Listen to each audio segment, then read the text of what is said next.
सोच ईमानदार, काम दमदार, इस तरह के न जाने कितने स्लोगन आपने सड़कों पर चिपके हुए देखे होंगे।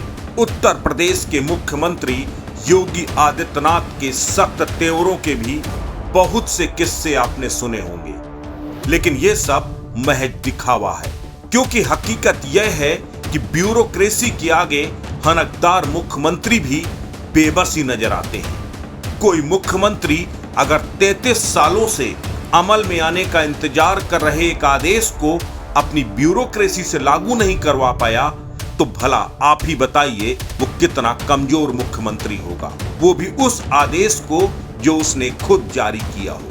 अगर आपको यकीन नहीं होता है तो यह कारनामा देखिए। यह कारनामा किया है उत्तर प्रदेश की ब्यूरोक्रेसी ने, जिसने जुडिशियल सिस्टम से लेकर सत्ताधीशों तक के आदेशों को हवा में उड़ा दिया, मुख्यमंत्री के आदेशों को रद्दी की टोकरी में फेंक दिया और most powerful CM Yogi Adityanath बेबस होकर महज देखते रहे। अब आपको असली कहानी बताते हैं। दरअसल यह किस्सा कहीं और का नहीं बल्कि ऐसे महकमे का है कि जिसके एक कॉलेज के चेयरमैन खुद मुख्यमंत्री योगी आदित्यनाथ वर्षों तक रहे। पूरा मामला उत्तर प्रदेश के टेक्निकल संस्थाओं से जुड़ा हुआ है। बतौर गोरक्षपीठ के महंत मुख्यमंत्री योगी आदित्यनाथ महाराणा प्रताप पॉलिटेक्निक गोरखनाथ गोरखपुर के लंबे समय तक चेयरमैन रहे। वे संस्था को भली भांति जानते हैं, इसके गुण दोषों से भी वाकिफ हैं। बावजूद इसके आज तक हाई कोर्ट और सुप्रीम कोर्ट के आदेशों का अनुपालन नहीं करवा सके। देश की संसद ने सन 1989 में एक एक्ट पारित किया जिसका नाम था आईसीटी एंड यूजीसी एक्ट। वो एक्ट था जिसके अंतर्गत देश की उच्च शिक्षण संस्थानों जैसे विश्वविद्यालय और इंजीनियरिंग संस्थाओं में उच्च गुणवत्तापरक शिक्षा को बनाए रखने के लिए यह एक्ट पारित किया गया था। उत्तर प्रदेश सरकार ने यूजीसी और एआईसीटीई को डिग्री कॉलेजों और इंजीनियरिंग कॉलेजों में तय समय में ही इसे लागू कर दिया। अब खेल यहीं से शुरू होता है।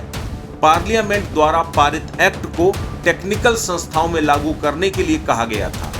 ब्यूरोक्रेसी ने उसमें भी डिस्क्रिमिनेशन कर दिया।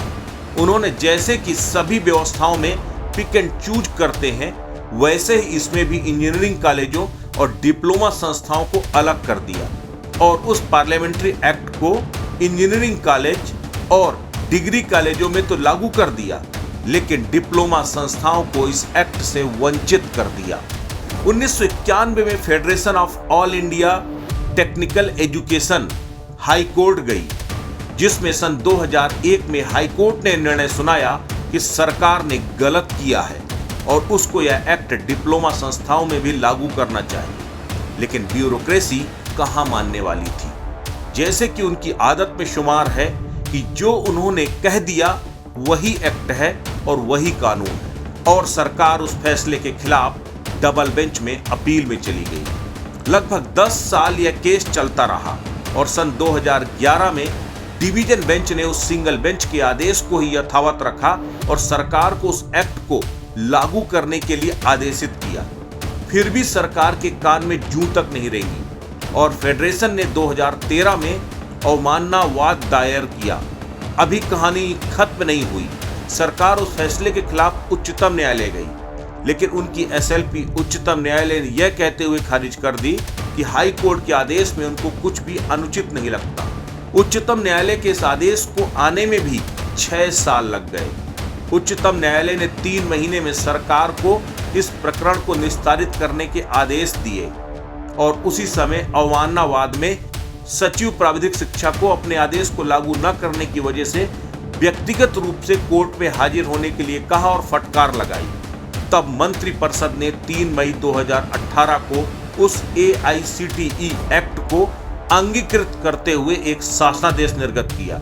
साथ ही मंत्रिपरिषद द्वारा 7वें वेतनमान को भी मंजूरी दे दी गई। उसका शासनादेश 16 मार्च 2020 में भी जारी हो गया। अब आप समझ लीजिए कि यूपी की ब्यूरोक्रेसी कितनी अंधी हो गई है कि हाई कोर्ट सुप्रीम कोर्ट तो छोड़िए, वह अपने सर्वोच्च नेता के आदेशों के अनुरूप 2 बार कैबिनेट से पास होने के बावजूद उसको लागू करने में कुताही बरत रहे हैं। ऐसे सरकारी मुलाजिमों से आप किस कल्याण की अपेक्षा रख सकते हैं और इन सब में आम जनता क्या कर सकती है? आप स्वयं समझ जाइए। 1989 के एक्ट को सन 2022 तक 33 साल गुजर जाने के बाद भी आज तक लागू नहीं किया जा सका। इस दौरान न जाने कितने कर्मचारी सेवानिवृत्त हो गए, न जाने कितने कर्मचारी सेवा के उस पड़ाव पर पहुंच गए जहां से उन्हें अब लाभ हानि से कोई फर्क नहीं पड़ता, और जो भी कार्यरत हैं उन्हें नहीं मालूम कि उन्हें कभी उनका अधिकार मिल भी पाएगा या नहीं।